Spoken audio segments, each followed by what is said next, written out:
Vijay aggressive గా ఉంటాడు. విజయ్ స్పీచ్లు డైరెక్ట్ గా హార్ట్ నుంచి వచ్చినట్టు ఉంటాయి. ఎవరిని ఇబ్బంది పెట్టాలని కాదు కానీ మనసులో తనకి ఏమనిపిస్తే అది మాట్లాడటం అనేది విజయ్ నైజంగా ఉంటుంది. అది కొన్నిసార్లు వక్రీకరించబడి తనకి చాలా ఇబ్బందులు తెచ్చినా సరే విజయ్ ఎప్పుడు తన మనసులో మాటలు మాట్లాడటానికే ఎక్కువగా ప్రిఫర్ చేస్తాడు. అలాంటిది కింగ్డమ్ ప్రీ రిలీజ్ ఈవెంట్ లో గానీ ప్రెస్ మీట్స్ లో గానీ విజయ్ ఈ సినిమా మీద చాలా ఎక్స్పెక్టేషన్స్ పెట్టుకున్నట్టు, అంటే ఇది హిట్ అవుద్దా, ఎన్ని రికార్డ్స్ కలెక్ట్ చేసిద్ది, లేకపోతే ఎలాంటి క్లబ్ లోకి చేరిద్దని కాకుండా ఒక రెస్పెక్ట్ఫుల్ సినిమా చేస్తున్నానని చెప్పాడు. రెస్పెక్ట్ఫుల్ సినిమా చేస్తున్నానని చెప్పిన విజయ్ ఈ రోజు కింగ్డమ్ చూసిన తర్వాత తన మాట ఏదైతే ఒక రెస్పెక్ట్ఫుల్ సినిమా చేస్తున్నానని చెప్పాడో అదైతే 100% నిలబెట్టుకున్నాడు. బ్రదర్ బాండింగ్ ని ఎస్టాబ్లిష్ చేయటంలో గానీ, బ్రదర్ బాండింగ్ ని ఒక ఇంపాక్ట్ఫుల్ గా స్క్రీన్ మీదకి ప్రజెంట్ చేయడంలో గానీ కింగ్డమ్ సూపర్ సక్సెస్ అయింది. చైల్డ్హుడ్ నుంచి ఒక ఎపిసోడ్ ని వేసుకుంటూ వెళ్ళి తర్వాత బ్రదర్ కోసం తను చేసే సెర్చ్, తనకి బ్రదర్ కి మధ్య ఉన్న అనుబంధాన్ని కోసం వెతుక్కుంటూ ఒక పోలీస్ ఆఫీసర్ అంటే పోలీస్ కానిస్టేబుల్ చేసిన ప్రయాణాన్ని చాలా ఎంగేజింగ్ గా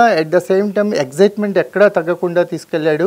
తన అన్నను కలిసిన తర్వాత సత్య పోషించిన శివ పాత్ర కూడా చాలా ఇంపాక్ట్ఫుల్ గా ఉంది. జైల్లో ఒక సీన్ ఉంటుంది, అంటే చైల్డ్హుడ్ లో అన్నదమ్ములిద్దరూ ఇలా హగ్ చేసుకుంటారు, వెనక నుంచి అన్నయ్య హగ్ చేసుకోవడం జరిగింది.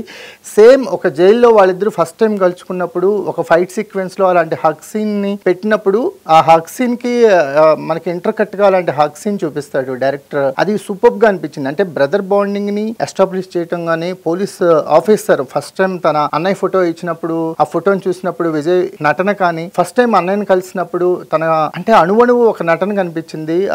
విజయ్ మంచి పెర్ఫార్మర్, చాలా ఇంటెన్సిటీని మెయింటైన్ చేశాడు. అట్ ద సేమ్ టైం ఒక క్యారెక్టర్ లో ఎప్పుడు ఒక బాధ వెలితి అంటే ఫుల్ఫిల్నెస్ ఉండదు ఆ క్యారెక్టర్ లో. ఆ క్యారెక్టర్ లోని భావోద్వేగాల్ని ఎక్కడా కూడా 1 మినిట్ కూడా స్క్రీన్ మీద డ్రాప్ చేయలేదు, ఎవేగా కనిపించలేదు. మూడ్ ని బ్రేక్ చేయకుండా యాక్ట్ చేయటం, ఆ క్యారెక్టర్ తాలూకు మూడ్ ని సస్టైన్ చేయటం, ఆ క్యారెక్టర్ మూడ్ లోనే ఉండటం అనేది ఏ ఆర్టిస్ట్ కైనా ఒక బిగ్ ఛాలెంజ్. ఆ ఛాలెంజ్ లో విజయ్ మోస్ట్ సక్సెస్ఫుల్ అనిపించింది. ఎందుకంటే ఆ పాత్రలో ఎప్పుడు ఒక వెలితి, బాధ, వేదన ఉంటాయి. అది ఒక జాయ్ఫుల్ క్యారెక్టర్ కాదు. ఆ పాత్ర యొక్క పరిధుల్ని, ఆ పాత్ర యొక్క స్వభావాన్ని అర్థం చేసుకొని దాన్ని పర్ఫామ్ చేయడంలో విజయ్ పీక్స్ గా కనిపించాడు. నటుడుగా కూడా చాలా పరిణితి చెందాడు ఈ సినిమా తర్వాత. అంటే ఇప్పటి వరకు తను చాలా కొత్త కథలను అటెంప్ట్ చేశాడు. అది కొన్ని హిట్స్ అయినాయి, కొన్ని ఎక్స్పెక్టేషన్స్ అందుకోలేదు, కొన్ని విమర్శలు అందుకున్నాయి. కానీ ఈ సినిమాలో తన నటనకి మాత్రం 100కి 100% మార్కులు వేయొచ్చు. సెకండ్ హాఫ్ కి వచ్చేసరికల్లా ఎక్స్పెక్టేషన్స్, అంటే ఇప్పుడు నాగవంశీ చెప్పినట్టు ఇది గౌతమ్స్ కేజీఎఫ్ అన్నాడు. అంటే గౌతమ్స్ కేజీఎఫ్ అంటే గౌతమ్ కేజీఎఫ్ చేస్తే ఎలా ఉంటుందో అన్నాడు. కానీ కేజీఎఫ్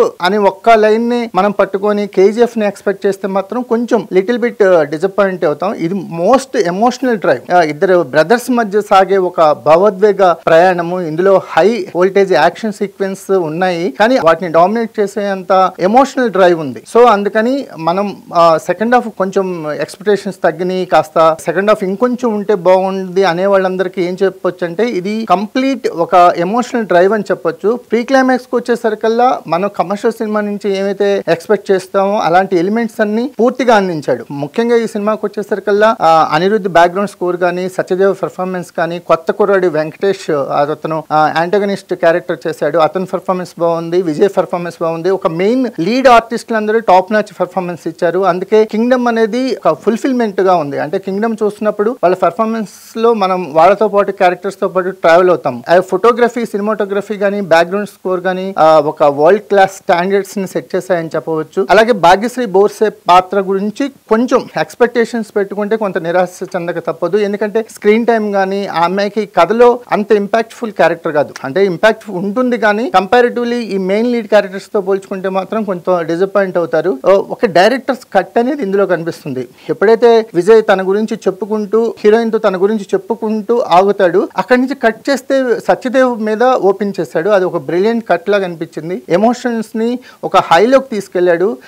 గౌతమ్ తిన్ననూరికి ఉన్న ఒక స్పెషాలిటీ అది. ఇప్పుడు జెర్సీలో చూసినా లేకపోతే మల్లీరావు చూసినా ఆ కథలోని ఎమోషన్స్ ని పీక్స్ లోకి తీసుకెళ్లడంలో తను ఎప్పుడు సక్సెస్ అవుతాడు. సో అదే విధంగా కింగ్డమ్ లో కూడా బ్రదర్స్ మధ్య ఎమోషన్స్ ని తీసుకెళ్లడంలో సక్సెస్ అయ్యాడు. బ్రదర్హుడ్ గురించి మనం మాట్లాడుకోవాల్సిస్తే కింగ్డమ్ ఎప్పటికీ ఒక మంచి రిఫరెన్స్ గా ఉంటుంది.